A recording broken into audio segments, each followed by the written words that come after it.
అందుకే బేబీ 2 కావాలా అన్నాను. ఓకే. సో, ముందుగా ఎడిటర్ విప్లవ్ గారిని మాట్లాడవలసిందిగా రిక్వెస్ట్ చేస్తున్నాం.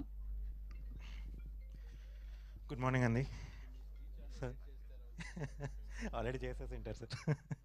సార్ కంగ్రాచులేషన్స్ సాయిరాజ్ గారు, రోహిత్ కంగ్రాచులేషన్స్.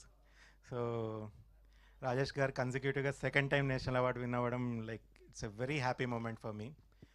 ఆయన అంటే డే 1 మేము కలిసినప్పుడు డిస్కస్ చేసినప్పుడు విప్లవ్ దీనికి చాలా స్కోప్ ఉంది, నేషనల్ అవార్డు వచ్చే స్కోప్ ఉంది, we need to make it to reach that level.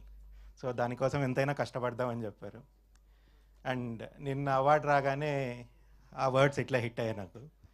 And it's like really now I'm getting goose bumps like when I'm saying this. Baby కథ ఆయన రాసేటప్పుడు ఒక ఎత్తు, తీసేటప్పుడు ఒక ఎత్తు, తీసిన తర్వాత మళ్ళీ ఎడిట్ టేబుల్ మీద అక్కడ స్క్రీన్ ప్లే ఆర్డర్ చేంజ్ అయ్యి అండ్ ఫైనలీ ఒక నేషనల్ అవార్డ్ జ్యూరీని ఇంప్రెస్ చేయగలిగింది అంటే it's not an easy thing. And me being a part of it, like I'm really proud and glad to be a part of it. Thank you one and all. Thank you అండి. Thank you so much. And lyricist Suresh బన్షెట్టి.